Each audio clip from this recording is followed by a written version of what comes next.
ꯅꯨꯡꯉꯥꯏꯕ ꯄꯥꯎ ꯍꯥꯏꯇꯥꯔꯦ ꯑꯩꯈꯣꯏꯒꯤ R.K. Ranjan doctor R.K. Ranjan union ꯑꯩꯈꯣꯏꯒꯤ ꯃꯤꯅꯤꯁꯇꯔ ꯑꯣꯐ ꯗ ꯁ꯭ꯇꯦꯠ ꯑꯣꯏꯔꯛꯄꯁꯤꯗ ꯑꯩꯈꯣꯏꯒꯤ ꯍꯔꯥꯎꯕꯗꯤ ꯍꯥꯏꯇꯥꯔꯦ ꯏꯚꯟ ꯃꯤꯅꯤꯁꯇꯔ ꯐꯥꯎ ꯄꯤꯕꯤꯔꯛꯇ꯭ꯔꯒꯗꯤ ꯈꯤꯇꯪ ꯑꯩꯈꯣꯏꯁꯨ ꯅꯤꯡꯗꯣꯟ ꯄꯣꯝꯃꯝꯕ ꯌꯥꯕ ꯍꯥꯏꯇꯥꯔꯦ ꯑꯃ ꯑꯣꯏꯔꯦ ꯑꯩꯈꯣꯏꯒꯤ ꯁꯅꯥ ꯂꯩꯄꯥꯛꯁꯤꯒꯤ doctor R.K. Ranjan union minister of state ꯑꯣꯏꯔꯛꯄꯁꯤꯗ ꯃꯤꯌꯥꯝꯅ ꯊꯥꯖꯅꯔꯤ ꯀꯔꯤꯒꯨꯝꯕ ꯑꯍꯣꯡꯕ ꯈꯔꯗꯤ ꯂꯥꯛꯀꯅꯤ ꯑꯩꯈꯣꯏ ꯃꯤꯅꯤꯁꯇꯔ ꯑꯃ ꯌꯥꯎꯔꯕꯅꯤꯅ ꯍꯥꯏꯕꯒꯤ ꯋꯥꯐꯝ ꯈꯛ ꯂꯩꯔꯤ ꯂꯣꯏꯁꯤꯜꯂꯛꯄꯁꯤꯗ ꯑꯣꯖꯥ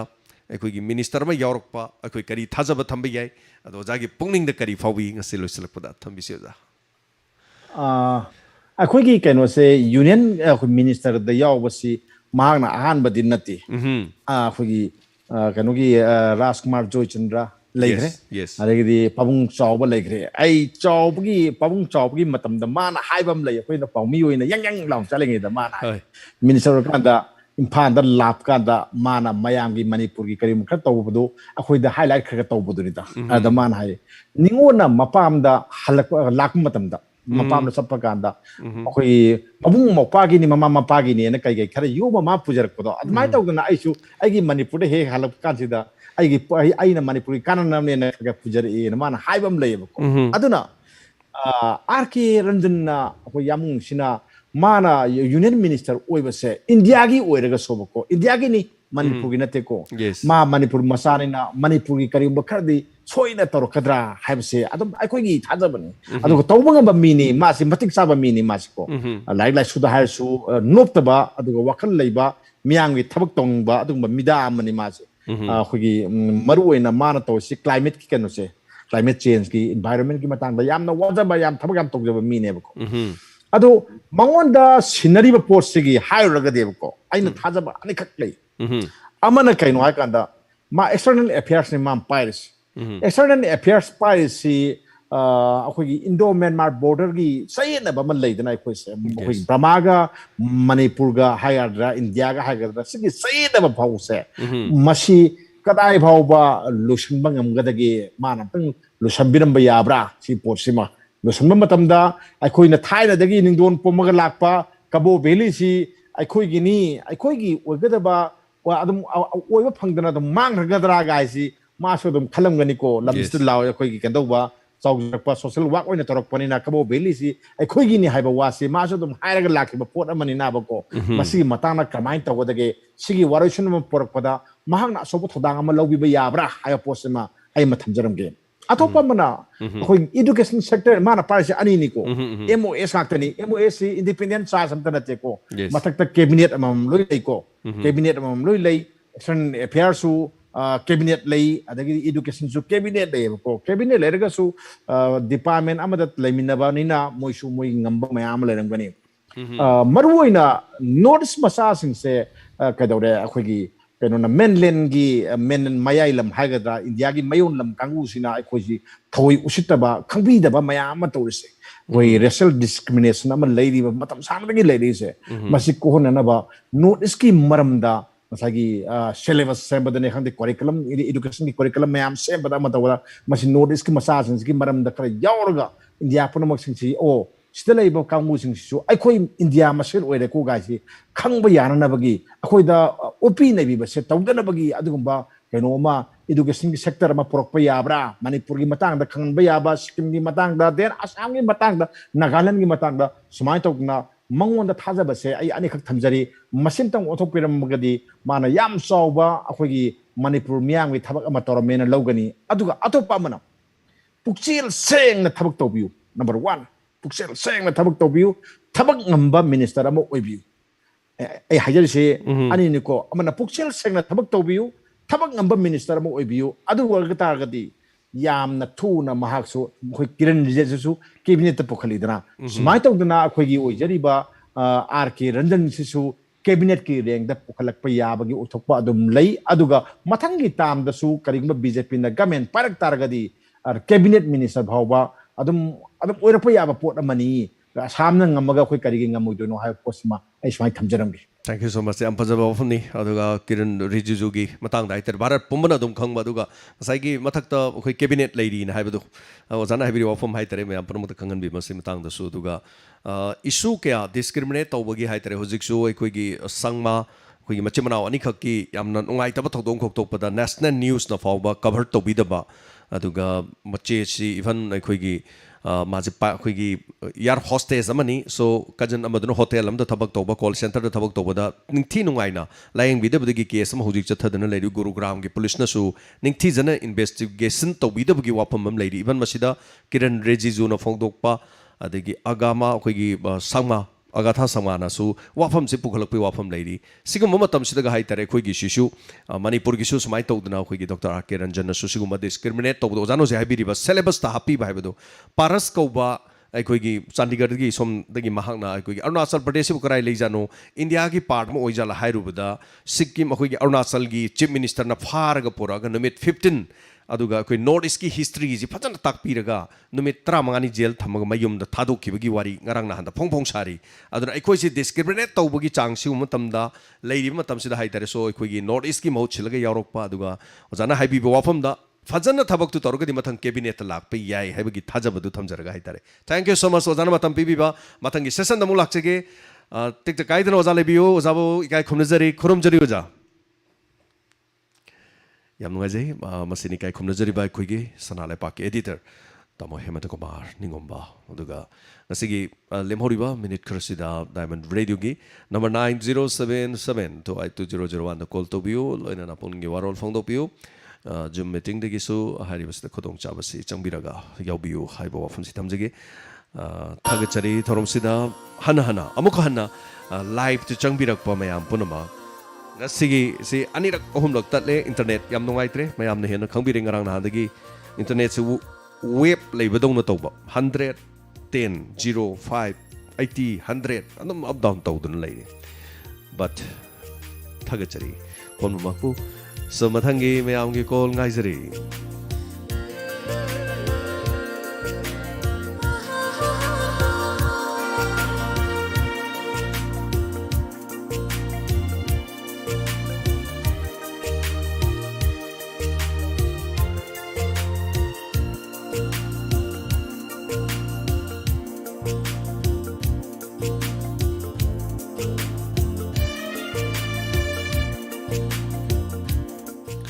ꯖꯨꯝ ꯃꯤꯇꯤꯡꯗ ꯆꯪꯕꯤꯅꯤꯡꯕꯁꯤꯡꯅ ꯖꯨꯝ ꯃꯤꯇꯤꯡꯒꯤ ꯂꯤꯡꯛ ꯃꯈꯥꯗ ꯄꯤꯖꯔꯤ ꯂꯤꯡꯛ ꯊꯥꯖꯔꯦ ꯂꯤꯡꯛꯁꯤꯗ ꯆꯪꯕꯤꯔꯒ ꯑꯗꯣꯝꯅ ꯑꯗꯣꯝꯒꯤ ꯄꯨꯛꯅꯤꯡꯒꯤ ꯋꯥꯔꯣꯜ ꯊꯝꯕ ꯌꯥꯕꯤꯒꯅꯤ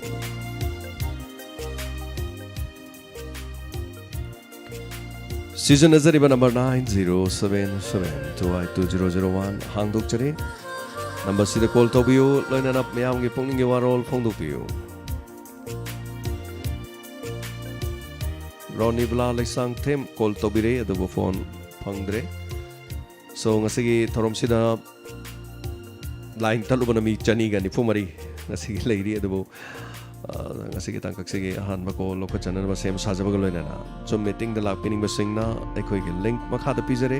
so link ta lakpi duna thoromasi mapong phan biu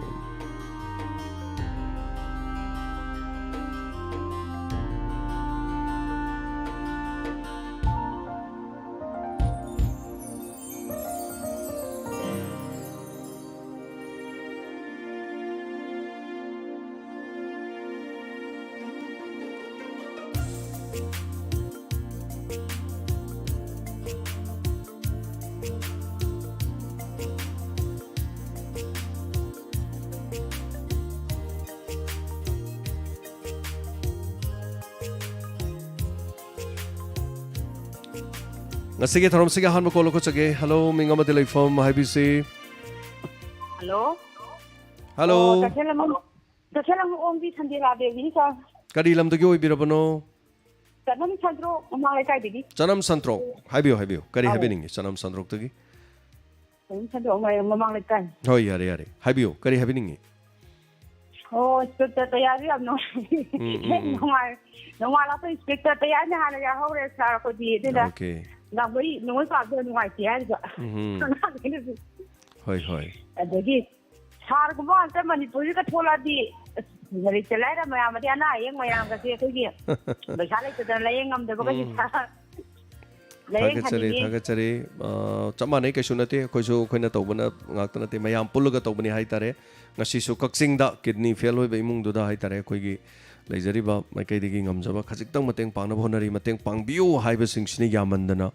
ꯑꯩꯈꯣꯏꯁꯦ ꯇꯁꯦꯡꯅ ꯍꯥꯏꯔꯒꯗꯤ ꯃꯇꯦꯡ ꯄꯥꯡꯕ ꯉꯝꯗꯕꯒꯤ ꯏꯁꯥꯗ ꯋꯥꯖꯕꯁꯨ ꯌꯥꯝ ꯂꯩ ꯃꯇꯦꯡ ꯄꯥꯡꯕꯤꯌꯨ ꯍꯥꯏꯔꯛꯄ ꯃꯌꯥꯝꯁꯦ ꯑꯗꯨꯕꯨ ꯑꯩꯈꯣꯏꯗꯤ ꯀꯩꯅꯣꯁꯨ ꯅꯠꯇꯦ ꯑꯗꯨꯕు ꯉꯝꯖꯕ ꯈꯔꯒꯗꯤ ꯍꯣꯠꯅꯖꯔꯤ ꯍꯥꯏꯕꯤꯌꯨ ꯀꯔꯤ ꯆꯤꯊꯕ ꯂꯩꯔꯤ ꯍꯥꯏꯕꯤꯌꯨ ꯀꯩꯅꯣꯅꯦ ꯁꯥꯔꯅ ꯃꯃꯥꯡꯗ ꯑꯩꯈꯣꯏ ꯐꯣꯟ ꯇꯧꯔ ꯐꯪꯗꯕꯅꯦꯕ ꯑꯩꯈꯣꯏ ꯀꯣꯔꯣꯅꯥꯒꯤ ꯃꯇꯥꯡꯗ ꯑꯩꯈꯣꯏ ꯁꯟꯖꯣꯏꯅ ꯃꯣꯏꯒꯤ ꯇꯥꯃꯨꯇꯧꯗ ꯑꯩꯈꯣꯏꯒꯤ ꯒꯥꯔꯤ ꯋꯥꯏꯕ ꯆꯠꯄꯒꯤ ꯃꯇꯥꯡ ꯑꯃ ꯂꯩꯈꯤꯗꯥꯏꯅꯦ ꯑꯗꯨꯒꯤ ꯃꯇꯥꯡꯗ ꯑꯩꯈꯣꯏꯒꯤꯒ ꯌꯥꯝ ꯆꯥꯟꯅꯕ ꯍꯥꯏꯇꯥꯔꯦ ꯑꯗꯨꯒꯤ ꯃꯇꯥꯡꯗ ꯑꯩꯅ ꯐꯣꯟ ꯇꯧꯅꯤꯡꯕꯗꯤ ꯐꯪꯗꯕ ꯍꯥꯏꯇꯥꯔꯦ ꯌꯥꯝ ꯑꯩꯈꯣꯏꯒꯤ ꯅꯨꯡꯉꯥꯏꯖꯩ ꯀꯣꯚꯤꯗ ꯅꯥꯔꯕꯅꯤꯅ ꯑꯩꯈꯣꯏꯒꯤ ꯀꯣꯚꯤꯗ ꯅꯥꯕꯒꯤ ꯃꯣꯏꯅ ꯀꯤꯗꯅꯒ ꯇꯧꯕꯗꯣ ꯑꯩꯈꯣꯏ ꯆꯞ ꯃꯥꯟꯅꯅ ꯊꯣꯛꯄ ꯍꯥꯏꯇꯥꯔꯦ ꯑꯩ ꯏꯁꯥꯃꯛꯇ ꯊꯣꯛꯄ ꯑꯗꯒꯤꯗꯤ ꯑꯩꯅ ꯍꯦꯛꯇ ꯑꯝꯇꯪ ꯁꯥꯕꯁꯤꯗ ꯑꯩꯈꯣꯏꯒꯤ ꯐꯣꯟꯁꯤ ꯇꯧꯔꯒ ꯑꯩꯈꯣꯏꯒꯤ ꯍꯥꯏꯅꯤꯡꯕꯗꯣ ꯌꯥꯝ ꯄꯦꯟꯕꯗꯣ ꯍꯥꯏꯇꯥꯔꯦ ꯑꯃꯨꯛꯇꯪ ꯅꯥꯔꯛꯄꯗꯨꯗ ꯆꯞ ꯃꯥꯟꯅꯅ ꯑꯩꯈꯣꯏ ꯊꯣꯛꯄ ꯍꯥꯏꯇꯥꯔꯦ ꯑꯗꯨꯒꯤꯅꯤꯗ ꯊꯧꯗꯣꯛ ꯋꯥꯊꯣꯛꯁꯤꯡ ꯃꯥꯟꯅꯕ ꯑꯗꯨꯝ ꯊꯣꯛꯄꯅꯤ ꯄꯨꯟꯁꯤꯁꯤꯗ ꯑꯗꯨꯅꯤꯀꯣ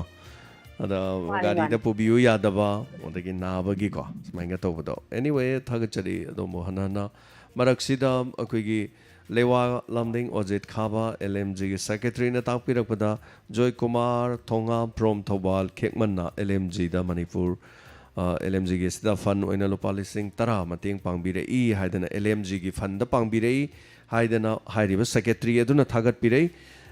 ꯊꯥꯒꯠꯆꯔꯤ ꯄꯥꯡꯕꯤꯕ ꯁꯤꯒꯤꯗꯃꯛ ꯑꯋꯥ ꯀꯌꯥꯗ ꯉꯁꯤꯗꯤ ꯅꯣꯠ ꯑꯣꯟꯂꯤ ꯗꯥꯏꯃꯟ ꯔꯦꯗꯤꯑꯣ ꯈꯛꯇ ꯅꯠꯇꯅ LMG ꯀꯧꯕ ꯑꯃ ꯊꯣꯛꯂꯛꯇꯅ ꯍꯧꯖꯤꯛꯁꯤ LMGꯒꯤ ꯃꯔꯨ ꯂꯦꯞꯄ ꯂꯩꯇꯅ ꯀꯥꯞꯄꯒꯨꯝ ꯍꯥꯏꯇꯥꯔꯦ ꯁꯣ ꯃꯊꯪ ꯃꯇꯦꯡ ꯄꯥꯡꯉꯛꯏ LMGꯗ ꯀꯣꯟꯇꯦꯛ ꯇꯧꯕꯤꯔꯒ ꯑꯋꯥꯕ ꯇꯥꯔꯤꯕꯁꯤꯡꯅꯁꯨ ꯄꯥꯎ ꯈꯔ ꯂꯧꯕꯤꯌꯨ ꯍꯦꯜꯂꯣ ꯃꯤꯡ ꯑꯃꯗꯤ ꯂꯩꯐꯝ ꯍꯥꯏꯕꯤꯁꯤ ꯍꯦꯜꯂꯣ ꯃꯤꯡꯒ ꯂꯩꯐꯝꯒ ꯍꯥꯏꯕꯤꯁꯤ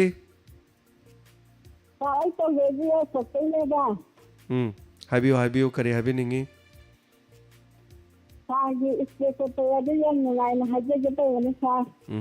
ꯊꯦꯡꯛ ꯌꯨ ꯍꯥꯏꯕꯤꯌꯨ ꯁꯤꯅ ꯂꯣꯏꯔꯕ꯭ꯔꯣ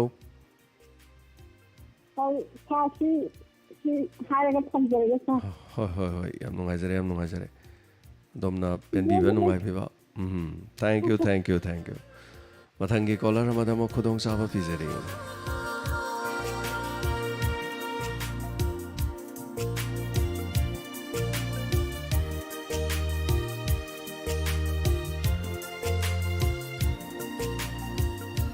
ꯊꯧꯔꯝ ꯑꯁꯤꯗ ꯁꯔꯨꯛ ꯌꯥꯕꯤꯅꯤꯡꯕꯁꯤꯡ ꯑꯩꯈꯣꯏꯒꯤ ꯅꯝꯕꯔ 9077282001 ꯍꯥꯏꯔꯤꯕ ꯅꯝꯕꯔ ꯑꯁꯤꯗ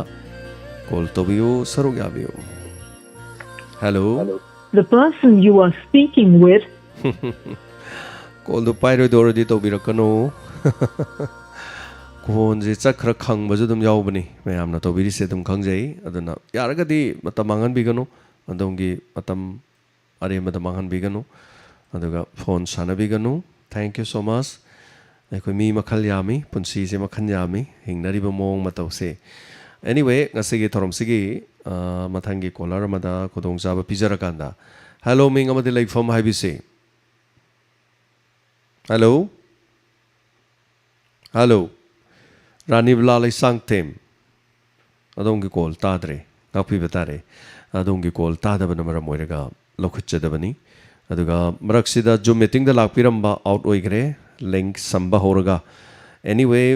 ꯃꯊꯪꯒꯤ ꯈꯨꯗꯣꯡꯆꯥꯕ ꯑꯃꯨꯛ ꯄꯤꯖꯒꯦ ꯊꯧꯔꯝꯁꯤꯗ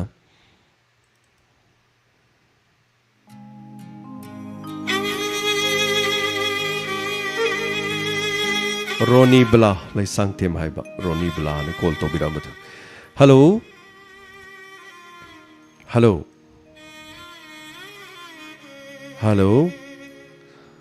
ꯅꯦꯠꯋꯥꯛꯅ ꯑꯣꯏꯔꯝꯒꯅꯤ ꯇꯥꯟꯅꯗ꯭ꯔꯦ 6950 ꯃꯇꯝꯗꯤ ꯃꯥꯡꯍꯟꯖꯔꯔꯣꯏꯒꯦ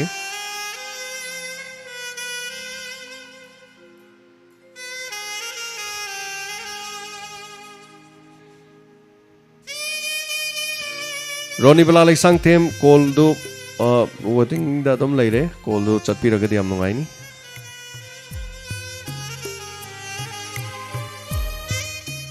ꯍꯜꯂꯣ ꯃꯤꯡ ꯑꯃꯗꯤ ꯂꯩꯐꯝ ꯍꯥꯏꯕꯤꯁꯤ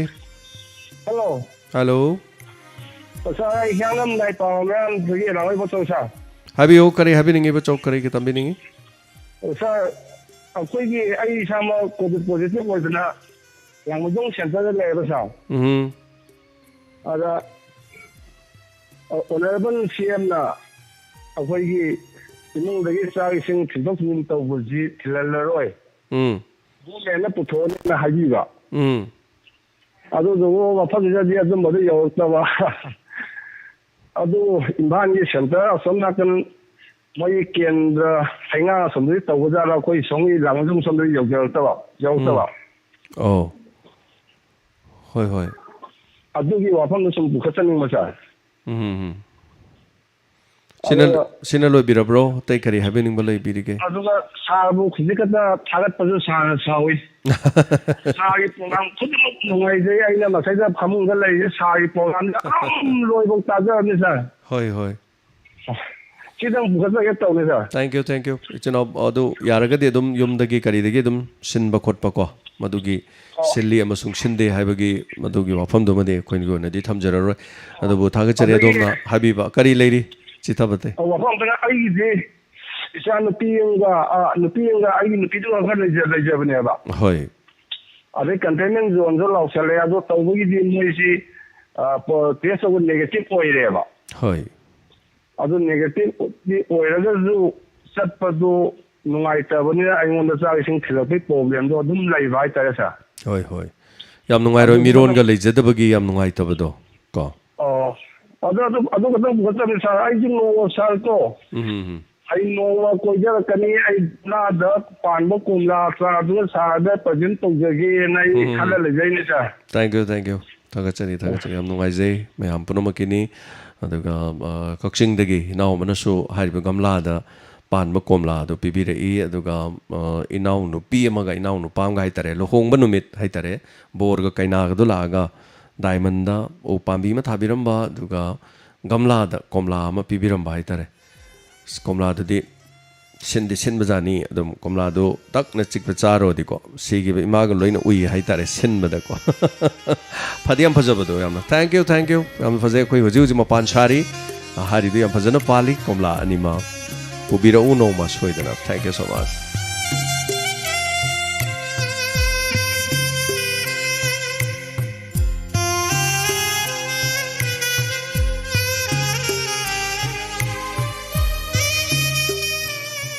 ngasigi live guru mayum hemba live ta lebiragadi so adongi kodong saba pibe yare line de sangbiraksi haibio guru mayum hemba haibio Sari kyam gai mamang lekai dege guru mayum hemba taram lokchari guru mayum hemba haibio pajamyam gi khala kanda ai kai gumo fa mani kita thangkat ge haibio gomenda sa ahmada koi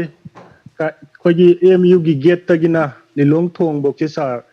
koi nungdang gi matam se hek yaubaga koi mai gi mangan je ama gu phangdabana maram moiraga koi accident gi chang jam na wang ba sa masi je koi mari lainari ba koi gi department na koi kitang yam kungna thambidraga so koi stiblem koi taram tang kharala lanna yungbiraga di masi accident thok pa je khara phagadra khanje timtang sargada to honing jaba sa yam nungaise hemba haibiridu achumba wafam ni kanchipur bogdi khoi kanchipur ge daida pillar ma toroga light am thale dui makha de dum mamme haitare makha di kari tawgada ge fataba thabak sham tawba yani haitare ni ko udai makha de gi di gari su sorok matai de he khamaga haitare ni ko mayam khamaga dum hidak thakpa khotpa sometimes commando laga di gai tor top eta phaba ji hobani udai matang do haitare chumi lambi du di khoina covid leitraga di khwaidagi aina chatpa lambi nongmada anirak atum chatpa lambi ni haitare gi lambi ni aduga madu ai su experience lei dai dia mamme lilongi thong hek ladabadagi na lilongi da hane yamamami lilongi thong dagi na usoi pokpi phawdi fajana mai si thale haitare adubu hojik pudi lambi samdok semjin gi khar bera lekre lambi da mai ngan basti am phai khudong tiba thokpo oiro accident thokpo oiro masidi yam na fai haitare aduna thank you so much adumna haibiba puning singsin biba haibiu kari chithaba leire haibiu aduga sa hajikse akoi lau pantha matam jida koi nong chudabagi awaba makak leiringa jida koi gi infan toren gi dam je sa akoi na angang weringai matam da di koi ising je yamna lura ka ning dik lang leiba matam ni hajikse koi na ga angang wa nong ma da toren da iru mari mangara kalu jaba matamne adu bo ji lau isingi matam je sa ising je dam amuk thadok pa amuk thingka pasum chana biba aduna lau uri ba praja sing na koi engine je ching na bo honna ba da engine ja amuk thang da jcp na muk kotho ising ching ba ya na ba to ba da ya na masim jo awa bu oi ba aduna sigi dam gi koi gi chilinau sing na su koi lau pantha je yeng biraga koi masi koi nimit mari mangani dang di koi dam chana bi da na thambiraga di masim jo koi tang praja sing na nungai ga dra kanjai sa sino lo jara ga ja thank you nungaizai dam sanabagi haitare matang du so khar cheksinna to haning bagi wafam haitare hello ming amadi lai phone ibc phone the line laibiri ba habiu ai sen than da di maran them sana tom dine habiu kari habiningi jun thagi ting ye latre hoji july ti yok sale jun thagi chen do ten thagi oina ye lakta ba ten thagi ward number ke agino ai ward number ai tale jabani ando sajen jo ka chom ta ye lakti ten thagi oina yen deba ko jun thagi sina loi birabro government na pi gra bani ba tin ye lem na pi ba pi gre na thagi jo pi gre loi na pi gra bani adu koi gi yum da di yorok ta ba ti yora haning ba hoi puning singsinjari lamda madugi miyam prom haitare mari leinaba agent sing aduga agent sing mai kai degisu yendri bedu karigino haiba mokoina hariba lamda madugi praja sing da khanghaladi nungaini agent da jo hangne haiba hoi agent na kari haige agent na jo moi pirak ta bagi yendri ni pira de dum yendro ni moi ting lau na ba paisa di ready da lai re haiba okay aduga akogi me thagi dine lemna dum yelame ba jeng ke ji tara yelami akoi ki tan phada ba khota ba haiba didi akoi jo dum ya jare ba ko okay aduga ke ji tara me thagi dilen yelame dum thagi ke ji tara phangada bado yelatre hudi kalamyam di wana bana covid-19 ki thabon thang nom ba ta ya da ba da wana bana ha ka launa de aduga ai gine praja gine na kidhara pa ten dubu na kumba kana ni pur khau da sangra bano khangde koi thong da di sanna le ta na ha ka launa raba okay anyway thagachari mari leina ba sing tabi boisanu ko yam nungai jai daga mari leina ba sing na madugi pakhum pibi boisanu aduga mathangi kolar ma da khodong jaba pijege tiny puzzles sir dam gate number 1 ngasi kai khre haina takpire ngasai dam gi gate wafam akhina khana jaki bedo aduga matang du da update ama tabiri ba tiny na pibire so thank you so much mathangi kolar ma da khodong jabong pijari jo meeting da sarug yabe ning bosing na link thaje khre link asli gi changbiraga sarug yabe ba yagani songat sigi oina minute khajitang leijari 40 aduga miyam gi damakta ni hojikti call toroga miyam na pungning gi warol phongdong na bagi tanja doni pijari base so aikoi gi number 9077282001 da sarug yabiyo phongdok pio adongi pungning gi warol hello ming amadele from ibc hello sir jamuna sana san tong badai habiyo kari habiningi hauji sa na akoi ithai lokong adegi lokta ki mesenji maram da ngangi do aseng wa ngakani na akoi ju tawa yam nungai jai do hairi ba mesen adegi ithai lokong sing do adegi har gumba sing do pusalaga longmi sing da matam chana pibiraga sa thok laina matam chana pibiraga di mari laina ba sing gi pongin sing jari sa hauji habiyo hauji komla do akoi ju gamla hawe akoi ju lai da ba imaro urane du saw shin bagi chang do oi sa tap mana ba da akoi ju yam no hoi thank you so much thank you sir shin bane amna shin bada hai tare ne adana yam sille phadiam phajabado angang naga sika lakpada angang sing na yam pa me ba aina pas pat ka that pado noi charadi loina ujani na haibanida masa yam sin bada haitare khusin nam tawdo neida so mathangi caller mada khudong chaba pijari jo meeting da lakpirama prem san adom out tawkhre masana so khajitang yam toin na phangba caller singna kitang hapta amam tang lepiyo andaga adom gi show afam sing loin tajaning edobu khoida kitang lepajagi nungai ba sudum lai haitare adaga mathangi caller amada khudong chaba pijari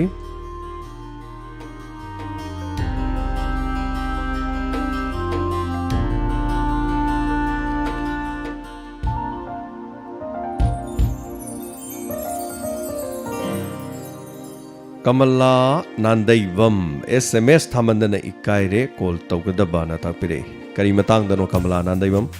Toromasi Manung Dum Tobiu Madugi Karisukai Tobada the Amtoina call Fangadi Kitang Lepnava Masikaktani Quick Lainari Vesenium Sai Tareko. Hello, Mingamadele from IBC. Dazian cutting the noise like hanging for them daily like hanging Runibala. Taram Nukchari Roniblang si call Yam Tobire call Chipang Davane. Dazian Nasigi asked Nasigi point over the point the cut the line hung the Nakan. Anyway, call Fange Ronibla. Habiu, Kari Habini.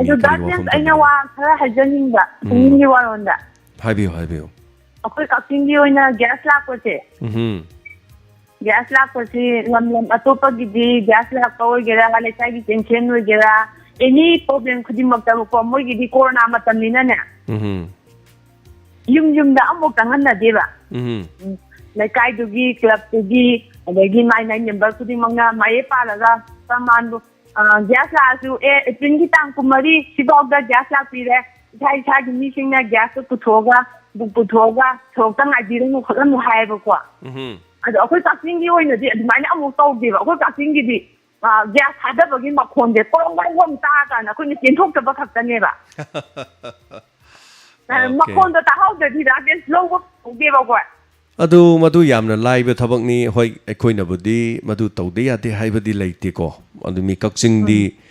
model hai tare model city amani en hairibni model village model city na hainaribni kakching de leiriba miyam thabak tokthokpada taru tanan ba fajaba wakholon manaba lingjen manaba thabak na matam puno mutut palamni adu adugumba lamdu da adugumba macha amabu solve tobungam de bri cha irai lai bawani da ekhoi megaphone ama sijinarga अखोई phone अमदगी sound लोथोगा phone दा हाइतारे record Coke तोलोरे खोंजेन फजगेरा थीगेरा कैसो काइबा लेते मदुददी फजगदमनि थीगेदमनि अब लेतेबा अखोईगे अदो कक्चेंगे लेबाक ले गैस की ngasi tang 13 अदुदा बुक तौखिबा सिंगी लाक्चरे थोंगा न लेबिरमो थंबिरमो अखोई गाड़ी थौजरे एना दुम मेगाफोन दा दुम खोंगागा दुम लासु याय हाइजरिबा याम चंगबा pot नथि you money the two Mamanga any father to problem they never done. Yes, Nakang cylinder cylinder Sangdok Poiro, Paisak Tidok Poiro, go me heavy wanida. I mean, the minor character hundred I didn't but farm, but you didn't want on from Doctor Eva. Adusu, yay, Aduga Yam Pazabam Sulaye, was in my amna season at the Baywani. In Hijabado, Nungai was a quid the Yaubani, Awa was a quid the Labani, Nungai was a quid the Labani in Hijabado. All Karigambam Hiresigo, Aimigi gas agency, Madi Palaroi gaming. So, Sanu gas agency Hireseva. Sanu gas agency da Akwigi WhatsApp Yaubini Mungay number Pibiro Hiresu Yaiba. Sanu Gida Labor phone number Singdo, Kaksingi lady, but Sanu gas agency WhatsApp group Semalore. Message amata thanda ba yai en minduna message amata thanda ba public ki adu tawbra ada tawbra su message loi block torgane makhoi na khaktang announcement am tawba yai hayeng gas yen gani ko adu lekai dugi gas masing na chahum ni thonga na lebiramu loi re ko se announce tawba gi mathau ta de ade karim gi mathau ta de adom adong gi phone da ne sa khoi gi lei riba khoi gi consumer sing du message amatang ting ting ting phaugat khara lore mase season of a yaram season adri to the Kaigino, the day Kangdiko, Adok Sigumba sit over yai. Adomasi Muktobasi palm dredana. Diamond ting and a message some Tabira way. Haying book Asuk Tobogi, Asuk to Tobigani, Haidana. Update on my Haitareso, Tamagi, Markarak, Lawi, Kedowi Hakanda, Jamba, subscribe Kanoma Toro, P Masama. Ting hojik si singak tani ne natra to sigum basi dum to bi yai so tension jage kari chithab lairi roni bala highview kari wafam wat lauri highview Dagi samka han bigo phadna tabra. kari happening highview atai kari wali thank you so much roni bala ngasi yamakana habirak pani gas ki matang da so gas ki da in haijari duni whatsapp ama sema ka to bi yai pau pi bi yai radio leire hoji matam da kari arai ba awa ba leiruni mipung khudi magyum thong khuding da radio khong da leitre aduri chokhal ibo makhai hai tare so chokhot pale bak sing da ekhone chokhal ku da radio to khrani television da leirani ana khannaram madu aran bani chokhal ibo makhai radio masing helakani adom na lambi chatlinge da gari thoringe da tv yenga gari thoga bonte aduna tongan ba taraga hairi gari thorgi tar gari thoba chatpi ai wakhal yam nungai tragan da radio gi nungai ba keno ma thabi ai ada khoi jo ina haijabado saji tension jam leiraba saji to bung khangak tradi comedy yenge comedy night with couple gumba adagi nok pagumba khoi su yenge mioi banina dum mai punsi gi tangkak hai tare so ngasi gi oina minute 30 gum leijari so hello ming amadi lai from ibc hello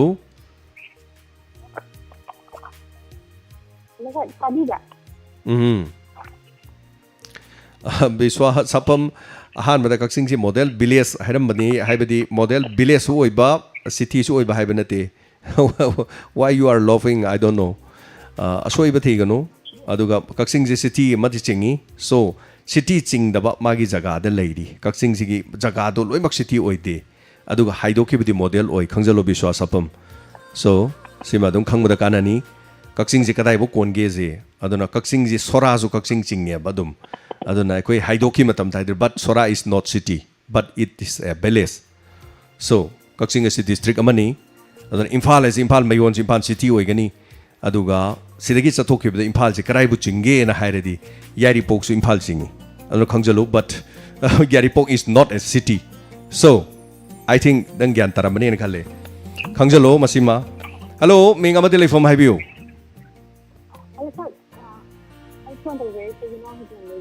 yam pik na tajare dong ye khonjel se khitang hounam ta habiu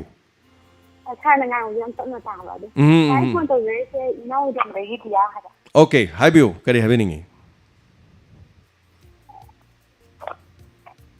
habiu tadre ngapi betare som pik thagre momai thangdadi pura tagidre amohana to biro kusu yani hai tare so thagachari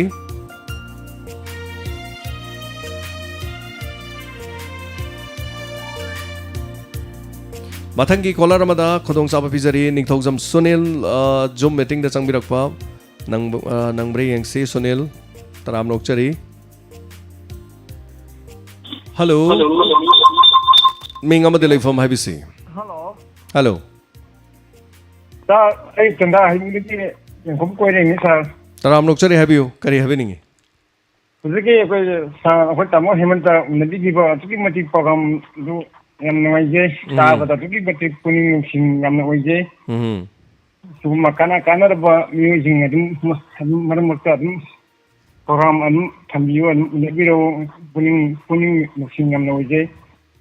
aduga koi handaki koi vaccine kathi baje hoi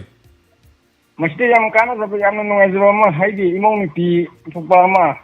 hana makhongi satpa yaram traba adu hujiki makhongu satpa khopa lone yare yam no jere si kaking pogdin jagena tokira hoi thagachari sina loi birabro ngatak se vaccine kapup de mit ure vaccine kapup de gi khong thang ba yare vaccine kapup de gi khwang na ba phare hairak pa yam yauri basi hai tare ko sumlo hinjarage thank you so much thorom saruga birakpa Guru Mayum thagachari lupa chama kapsan bire Guru Mayum na akhoi gi YouTube live streaming is super chat ta hai tare thorom si pen bi bedagi so trumpet so khong bire thank you so much Guru Mayum thank you tongjari bata khai tare koi kari gumba matagi nate kana guma political gi leader ma na traga team ma sidhana ba duga kana guma yokhan aba nate only koi gi tonga ba lamdam ke adagi lebirak liba mayam punomaki wakhalon share tongna na bagi damak tani aduga mayam punomana su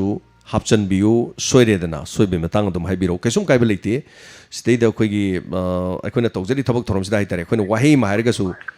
madu da soira kanda soibadu oina correction tawbiro aduga nokna ba noksan be thabak di tawbiranu maramdi wahi ase dum soibe yawi wangam kanda dakka soiba gaise adum yawbani ado reaction du da correction tawba tambiu nokna ba tambigano maramdi land da ngam kana su leiroi aduna mathangi caller ma lokojage hello ming amadi leifam haibiu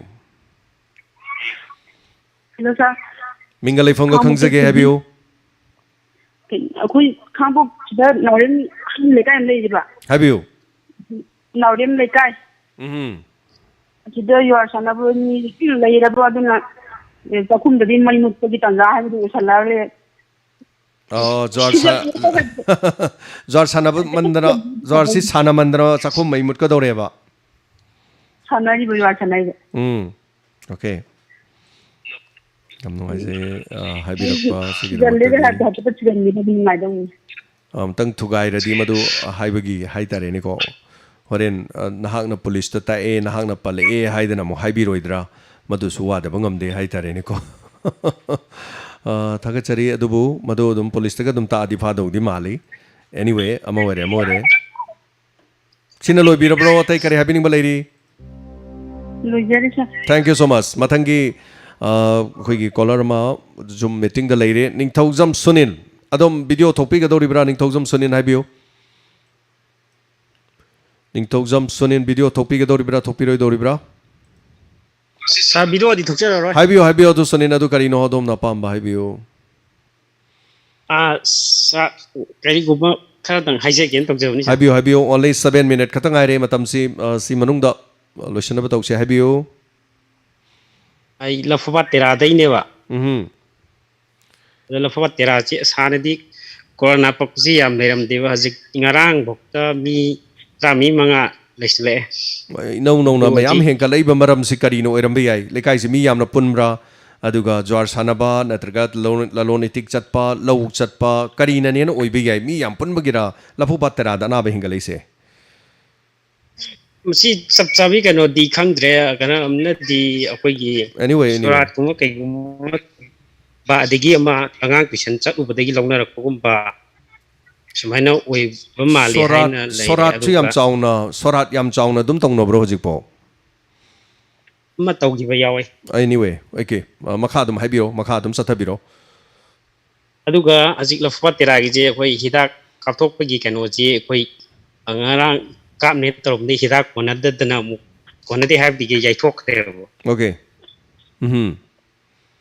rang je an rang mok to koi positive koi gi test tawbudane ba khangai je ado positive test tawbudane mi singje adani mi masing traung ngamung leire aduna di hojik si hidak kapadu su senbiro aduga mayam sukra section biro haibagi wafam thambining ba haitare ana ba henkalaga di mapan khara thokpiranu tangai phadani mung dagi mi ma thokpiro marks double layer gi marks khara upiro adu khucha sengna kharaga toina hamba yaringe khutse khara toina dum hambi ba sapon ma thonganda sumang da thambiraga imung changor ju mapan thoroju kaithen thoroju adum hamba khotpaji masi yam phani nawi sunin thagachari ngasigi thorom se saruga bibasigi dama thank you so much mathangi hello ming amade le from ibc hello good afternoon sir sir quality nam sanatam taram lokchari oja sanatam habiu kari habiningi hojiki kaino siniga mai le na ba kitan thamjake wahi chite na adum wahi ji ahum moi ba kwati habiu katsela dum thamjake hojiki condition haize batai lo sinu bagi niam wanari ba covid ki second marakchiga masi akoigi ikang thoe na chagana akoigi kenen gumba jaga ama lejdra ba kangu sing haize batare tambaina oiba da ba matam gi nong company ngai le ba jaga sing sta akoigi makha dagi hutlaga natragana pukhi gumba kai ma hana plan tawbiraga hojik su akoi ising leiti haijing du hutleraga makha ri ising sinklerga dum da uyai aduga hojik kapching district tagin thawan district tagi akoi ha lo lai masi adum mai magi manipur gi oina hojik hai ba district ki or magi panchayat or magi member or club masi gi da akoi mai khul gi godal amam thali wai tare masumai na tawrega aadhar card se masi akoi gi kana gumba ꯏꯖꯥꯔ ꯂꯧ ꯎꯕ ꯌꯥꯎꯖꯩ ꯑꯗꯨꯒ ꯑꯩꯈꯣꯏꯒꯤ ꯃꯁꯥꯒꯤꯗꯤ ꯂꯧ ꯂꯩꯖꯗꯕ ꯏꯝꯐꯥꯜꯒꯤ ꯀꯅꯥꯒꯨꯝꯕ ꯃꯍꯥꯖꯣꯟꯒꯤ ꯂꯧ ꯎꯕ ꯌꯥꯎꯏ ꯑꯗꯨꯅ ꯃꯁꯤ ꯑꯩꯈꯣꯏꯒꯤ ꯄꯇꯥ ꯑꯩꯈꯣꯏꯒꯤ ꯖꯦꯂꯣꯁꯀꯨꯝꯕ ꯑꯃ ꯇꯧꯔꯒ ꯃꯗꯨ ꯁꯥꯏꯟꯁꯤꯗ ꯑꯩꯈꯣꯏꯒꯤ ꯍꯌꯦꯡ ꯃꯥꯒꯤ ꯃꯄꯨꯗꯨꯅ ꯑꯩꯈꯣꯏ ꯂꯥꯟꯅ ꯁꯤꯖꯤꯟꯅꯈꯤꯗ꯭ꯔꯒ ꯄꯤꯅꯤꯡꯗꯕꯒꯤ ꯑꯗꯨꯒꯨꯝꯕ ꯑꯃ ꯂꯩꯕꯅ ꯑꯩꯈꯣꯏꯒꯤ ꯍꯥꯏꯔꯤꯕ ꯂꯧꯃꯤꯁꯤꯡꯁꯤꯗ ꯑꯩꯈꯣꯏꯒꯤ ꯑꯗꯨꯒꯨꯝꯕꯗꯨ ꯈꯟꯕꯤꯗꯕꯤꯗ ꯁꯔꯀꯥꯔꯒ ꯔꯤꯅ꯭ꯌꯨ ꯑꯃ ꯂꯩꯅꯔꯒ ꯃꯥꯒꯤ ꯁꯣꯏꯗꯣ ꯍꯌꯦꯡ ꯁꯤꯒꯤ ꯊꯕꯛꯁꯤ ꯆꯪꯉꯛꯄ ꯃꯇꯝꯗ ꯂꯧ ꯎꯔꯤꯕ ꯅꯨꯄꯥꯁꯤꯅ ꯅꯪꯒꯤ ꯄꯇꯥ ꯁꯤꯖꯤꯟꯅꯕ ꯌꯥꯗꯅꯕꯒꯤ ꯁꯤꯒꯤ ꯁꯣꯏꯁꯤ ꯅꯪ ꯅꯁꯥ ꯌꯥꯎꯗ꯭ꯔꯒꯗꯤ ꯍꯥꯏꯕꯅꯆꯤꯡꯕ ꯑꯗꯨꯒꯨꯝꯕ ꯏꯁꯇꯥꯐ ꯑꯃ ꯀꯔꯤ ꯑꯃ ꯁꯔꯀꯥꯔꯒ ꯐꯥꯎꯅꯔꯒ ꯑꯗꯨꯃꯥꯏꯅ ꯇꯧꯔꯒꯗꯤ ꯍꯦꯟꯅ ꯌꯦꯜꯂꯒꯗꯤ ꯌꯥꯝ ꯐꯒꯅꯤꯅ ꯊꯝꯖꯅꯤꯡꯉꯤ ꯑꯗꯨꯗꯨꯒ ꯍꯧꯖꯤꯛ ꯑꯣꯟꯂꯥꯏꯟꯗ ꯂꯩꯔꯤꯕ ꯑꯣꯖꯥꯁꯤꯡ ꯁꯥꯇ꯭ꯔꯁꯤꯡꯅ ꯑꯩꯈꯣꯏꯒꯤ ꯂꯥꯏꯔꯤꯛ ꯐꯪꯗꯅ ꯂꯩꯔꯤꯁꯤꯡꯁꯦ ꯑꯩꯈꯣꯏꯒꯤ ꯀ꯭ꯂꯥꯁ 10 ꯍꯧꯗ꯭ꯔꯕ ꯅꯝꯁꯜꯂꯒ ꯊꯝꯃꯤꯕ ꯂꯥꯛꯀꯗꯧꯔꯤꯕꯁꯤꯡ ꯑꯩꯈꯣꯏꯒꯤ ꯍꯧꯖꯤꯛ ꯀ꯭ꯂꯥꯁ 10 ꯀꯥꯔꯤꯕ ꯀꯥꯡꯕꯨꯁꯤꯡ ꯀ꯭ꯂꯥꯁ 2 ꯑꯣ 12 ꯍꯥꯏꯔꯤꯕ ꯃꯣꯏ ꯑꯅꯤꯁꯦ ꯃꯁꯤꯒꯤꯁꯦ ꯑꯩꯈꯣꯏꯒꯤ ꯃꯅꯤꯄꯨꯔ ꯁꯔꯀꯥꯔꯅ ꯑꯩꯈꯣꯏ ꯔꯅꯥꯏ ꯁ꯭ꯀꯨꯜꯁꯤꯡꯁꯤꯗ ꯑꯩꯈꯣꯏꯒꯤ ꯁꯦꯟꯊꯪ ꯈꯤꯇꯪ ꯃꯥꯒꯤ ꯀꯩꯅꯣ ꯍꯥꯏꯖꯕ ꯇꯥꯔꯦ ꯃꯥꯒꯤ ꯁꯦꯂꯔꯤꯁꯦ ꯑꯣꯖꯥꯁꯤꯡꯁꯤꯒꯤ ꯁꯦꯂꯔꯤ ꯑꯩꯈꯣꯏꯒꯤ ꯔꯅꯥꯏ ꯁ꯭ꯀꯨꯜꯁꯤꯡ ꯈꯔ ꯄꯤꯊꯕꯤꯔꯒ ꯔꯅꯥꯏ ꯁ꯭ꯀꯨꯜꯁꯤꯡ ꯂꯥꯏꯔꯕꯁꯤꯡꯁꯤꯁꯨ ꯑꯩꯈꯣꯏꯒꯤ ꯑꯣꯟꯂꯥꯏꯟꯗ ꯈꯤꯇꯪ ꯇꯧꯕ ꯐꯪꯖꯅꯅꯕꯒꯤ ꯑꯗꯨꯒꯨꯝꯕ ꯈꯨꯗꯣꯡꯆꯥꯕ ꯑꯃꯁꯨꯡ ꯁꯤꯟꯕꯤꯔꯒꯗꯤ ꯅꯨꯡꯉꯥꯏꯒꯅꯤꯅ ꯁꯨꯝ ꯊꯝꯖꯅꯤꯡꯕ ꯍꯥꯏꯇꯥꯔꯦ ꯁꯥꯔ Thank you, sir. Sir, Sanatoma, thank you so much. Mathangi, caller, hi, tare, matam, minute in sile, Sanatomi, Matanga, Topa Kana, lady, have the Yaminasi, Thagachari, Kalpana, Gangom, Sar Narang, Gangmai, no in a panbado, Som the Ipanupa, Ama, Nuaita than a cape and a tapini. Achumaninga Sigi, Tankak the Gangmai, no in a pan, Kivedu Kari, Wigadigi, Gangmai Siga Doribra, Siro Doribra, Kari Wigin Havedu, Soidina, Kaminasi. Inspector Tayai, may am Pamana so good Pidunga Si Pawalak, the Inspector Tayai now, Diamond Radio get Choba, Hibatari, Matingama, Revenue Ma, Mayamna Pibidi. Awana Tabamtamda, Diamond Radio, no Tagachariba, video, Karigumwa from Matobokanda, Asumna, Inspector Tayai, the Duga, Tayatorum, the Fondo Piba, who wafam Samain Haitare. Wana Tabokanda, Mayamna so Fondo Piradi, Kaya the Nuaizani, Yang Biradi video guide, Kayam Nungai. Haibadi video dudagi revenue lakpado imung manunga dudu khudol tamba yagane akhoi gi miyam asisu kaya da maro lekraba fajaba khakta da mayengi athiba khakta da nokna nanabagi ngahangdana lei fajaba punamakti viral ohende athiba amasu du mok viral ohen bangami viral oi bai base mi yamni yengabani mi yamni yeng bai base revenue labani kanada lakadoriba madubu thagaliba semiba mi aduda पैसा लाकदोरी बनी फत्तबदगी पैसा तानबे याई अफबदगी पैसा तानबसु याई अंगकपनी हौजिकी मतमसी मी महात्पदो मदो यानिंगदे हाइदुना मीना चैरगसु मखादुदा मी महात्प उत्पगी मदु थागलिबा पोटदो YouTube ना मी हात्पा ई ताहनबा सिगुमबदी याहनदे but viral ओइना चलहनबदी याई कनागुम खरना नोकनिंग नबनी हाइदुना अहेनबा वाही कया का हेनबा वाही कया हाइजिलगा नोखनना ननबगीदमा होनबा याई फजदबो वाही इमुंग मनुंग ताबा यादबा नुपी मचा मनसु हेक थोलागा ममाई ममित करी करीनो खरे येक्सिलगा मबुंग मोप्पा मचिन मोप्पा ममा मपा ताबा यादबो वाफम ममा हेक्ता हाइरगा वायरल हेक्ता चले मयामनदी खंगद्री viral चलिबदो पैसानी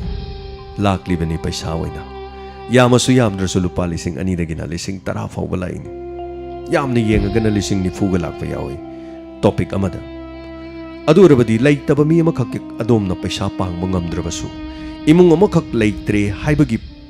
taklakpa haijarakpa nonjarakpa awaba taba imungdugi video do adomna kaithokpiduna minute manga fawba adomna yengba ngamdragadi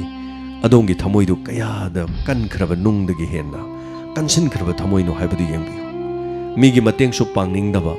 migi mateng pangbagi hairakpasu taningdaba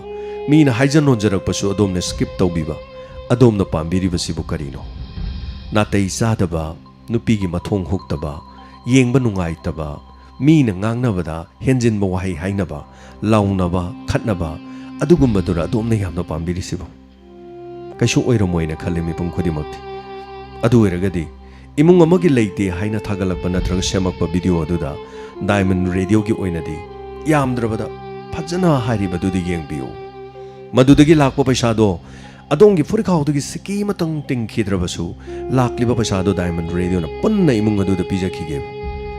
adom yabigani haibadi thajade yaba mi kharadi tholokani adubu adom mayam punamakse marudi yamna lei aingondagi chingna ꯐꯖꯕ ꯏꯁꯩ ꯑꯃꯈꯛ ꯊꯥꯕ ꯃꯇꯝꯗꯗꯤ ꯑꯗꯣꯝꯅ 3 million 4 million ꯌꯧꯍꯟꯕ ꯉꯝꯃꯤ ꯑꯗꯣꯝ ꯀꯌꯥꯗ ꯉꯛꯈ꯭ꯔꯕꯅꯣ ꯌꯦꯡꯉꯨ ꯐꯖꯈ꯭ꯔꯕ ꯅꯨꯄꯤ ꯃꯆꯥ ꯑꯃꯅ ꯀꯦꯁꯤꯜꯂꯒ ꯐꯖꯕ ꯏꯁꯩ ꯑꯃ ꯁꯛꯂꯒ ꯐꯖꯕ ꯁꯨꯔ ꯑꯃꯗ ꯆꯣꯡꯕꯗꯨꯗꯤ ꯑꯗꯣꯝꯅ 4M 3M ꯌꯧꯍꯟꯕ ꯉꯝꯃꯤ ꯃꯃꯥ ꯑꯃꯈꯛꯅ ꯃꯆꯥ ꯑꯃ ꯇꯝꯄꯥꯛꯇ ꯄꯝꯗꯨꯅ ꯑꯩꯒꯤ ꯏꯆꯥꯕꯨ ꯀꯟꯕꯤꯌꯨ ꯍꯥꯏꯔꯛꯄ ꯃꯇꯝꯗꯗꯤ ꯑꯗꯣꯝꯅ ꯃꯤ 15,000 ꯐꯥꯎꯕ ꯌꯦꯡꯕꯤꯗꯦ ꯑꯗꯣꯝꯒꯤ ꯊꯃꯣꯏꯁꯤ ꯀꯌꯥꯗ ꯀꯟꯈ꯭ꯔꯕꯅꯣ ꯌꯦꯡꯕꯤꯌꯨ ꯀꯔꯤꯒꯨꯝꯕ ꯑꯗꯣꯝꯅ ꯃꯃꯥꯗꯨ ꯑꯗꯣꯝ ꯑꯣꯏꯔꯝꯕ ꯇꯥꯔꯕ ꯑꯗꯣꯝꯒꯤ ꯄꯣꯛꯆꯔꯤꯕ ꯅꯨꯡꯁꯤꯔꯕ ꯏꯆꯥꯗꯨꯅ ꯀꯦꯟꯁꯔ ꯅꯥꯔꯛꯇꯨꯅ ꯅꯠꯇ꯭ꯔꯒ ꯀꯤꯗꯅꯤ ꯐꯦꯜ ꯑꯣꯏꯗꯨꯅ ꯂꯩꯕ ꯃꯇꯝꯗ ꯑꯗꯣꯝꯒꯤ ꯇꯝꯄꯥꯛꯇꯨꯗ ꯑꯗꯣꯝꯅ ꯏꯆꯥꯗꯨ ꯄꯝꯒꯗꯧꯔꯤꯕꯅꯤ ꯃꯤꯒꯤ ꯇꯝꯄꯥꯛꯇ ꯑꯗꯣꯝꯒꯤ ꯏꯆꯥꯗꯣ ꯄꯝꯂꯣꯏ ꯑꯗꯣꯝꯒꯤ ꯇꯝꯄꯥꯛꯇꯅꯤ ꯄꯝꯒꯗꯧꯔꯤꯕꯗꯣ ꯑꯗꯨꯒꯤ ꯃꯇꯝꯗꯨꯗ ꯑꯗꯣꯝꯅ ꯃꯇꯝ ꯑꯃꯗ ꯑꯗꯣꯝꯅ ꯌꯦꯡꯅꯤꯡꯈꯤꯗꯕ ꯚꯤꯗꯤꯑꯣꯗꯣ ꯑꯗꯣꯝꯅ ꯑꯃꯨꯛ ꯊꯥꯒꯠꯂꯛꯄ ꯃꯇꯝꯗ ꯀꯅꯥꯅ ꯑꯃꯨꯛ ꯌꯦꯡꯅꯤꯡꯒꯗꯧꯔꯤꯒꯦ ꯁꯣ ꯈꯖꯤꯛꯇꯪ ꯈꯟꯊꯕꯤꯔꯒ ꯂꯩꯇ ꯂꯥꯏꯔꯁꯤꯡꯗ ꯃꯇꯦꯡ ꯄꯥꯡꯊꯣꯛꯅꯕꯒꯤ ꯃꯤꯅꯤꯠ 5 ꯈꯛꯇꯪꯒꯤ ꯚꯤꯗꯤꯑꯣꯗꯨ ꯌꯦꯡꯕꯤꯌꯨ ꯂꯨꯄꯥ ꯑꯃ ꯐꯥꯎꯕ ꯑꯗꯣꯝꯅ ꯄꯥꯡꯕ ꯉꯝꯗ꯭ꯔꯕꯁꯨ ꯃꯤꯅꯤꯠ 5ꯇꯗꯤ ꯄꯥꯡꯕꯤꯌꯨ ꯀꯩꯗꯧꯕꯒꯦ ꯊꯃꯣꯏ ꯑꯗꯨꯛ ꯌꯥꯝꯅ ꯀꯟꯁꯤꯟꯕꯤꯔꯤꯗꯨꯕꯨ ꯀꯔꯤꯒꯤꯅꯣ ꯐꯖꯕ ꯏꯁꯩ ꯑꯃꯗ 10M 3M 5M ꯌꯧꯍꯟꯕꯗꯤ ꯉꯝꯃꯤ ꯑꯗꯨꯗꯤ ꯐꯤꯂꯝ ꯄꯨꯊꯣꯛꯏꯕ ꯀꯥꯡꯕꯨꯗꯨꯅ ꯐꯪꯖꯈꯤꯗꯧꯅꯤ ꯏꯁꯩ ꯄꯨꯊꯣꯛꯏꯕ ꯀꯥꯡꯕꯨꯗꯨꯅ ꯐꯪꯖꯈꯤꯗꯧꯅꯤ ꯐꯪꯖꯁꯅꯨ ꯇꯧꯖꯁꯅꯨ ꯃꯤꯒꯤ ꯃꯍꯩꯅꯤ ꯑꯩꯈꯣꯏꯅ ꯉꯝꯕ ꯊꯕꯛ ꯅꯠꯇꯦ ꯃꯈꯣꯏ ꯌꯦꯡꯒꯅꯨ ꯍꯥꯏꯕ ꯅꯠꯆꯗꯦ ꯌꯦꯡꯕꯤꯌꯨ ꯂꯥꯏꯔꯕꯒꯤꯁꯨ ꯈꯣꯜꯂꯥꯎꯗꯨ ꯇꯥꯕꯤꯌꯨ ꯑꯃꯨꯛꯇꯗꯤ ꯊꯥꯒꯠꯄꯤꯔꯤꯕꯁꯤꯡꯅ ꯃꯗꯨꯗ ꯂꯥꯛꯄ ꯄꯩꯁꯥꯗꯨ ꯏꯃꯨꯡꯗꯨꯗ ꯈꯨꯠꯁꯤꯟꯅꯕꯤꯈꯣ ꯗꯥꯏꯃꯟ ꯔꯦꯗꯤꯑꯣꯒꯤꯗꯤ ꯊꯥꯒꯠꯆꯔꯤꯕꯁꯤꯡ ꯑꯁꯤꯗꯒꯤ ꯍꯥꯏꯖꯕ ꯇꯥꯔꯦ ꯃꯤ 30,000 ꯌꯧꯕ 90 ꯌꯧꯕꯗ ꯂꯥꯛꯄ ꯄꯩꯁꯥꯁꯤꯡꯗꯣ ꯂꯨꯄꯥ 100 ꯂꯥꯛꯏ 200 ꯂꯥꯛꯏ ꯑꯗꯨꯗꯤ ꯀꯩꯗꯧꯔꯨꯅꯤ ꯊꯥꯒꯠꯆꯔꯛꯄꯗ ꯁꯦꯝꯖꯔꯤꯕ ꯚꯤꯗꯤꯑꯣꯁꯤꯡ ꯁꯄꯣꯔꯠ ꯇꯧꯕꯤꯌꯨ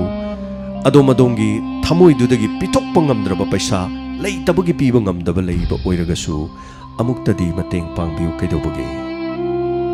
ꯍꯤꯡꯂꯤꯉꯩꯗ ꯄꯨꯟꯅ ꯍꯤꯡꯃꯤꯟꯅꯁꯤ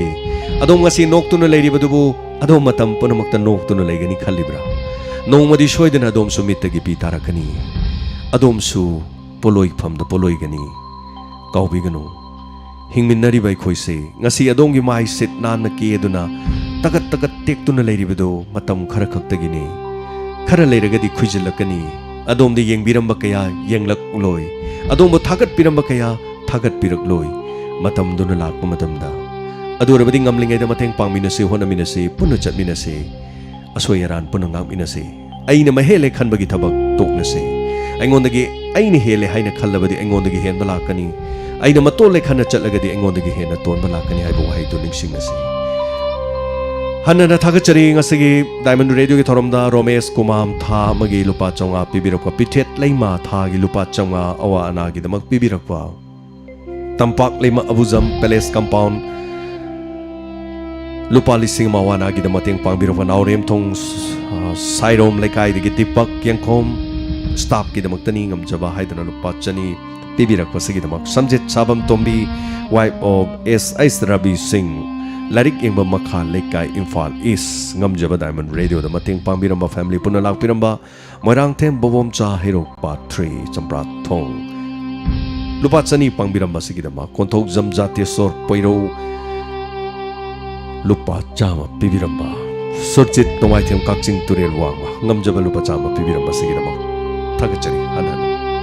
Nasigidama Tadi Thorom Pukning Warol Loisin Enamagi Yabadu Luxury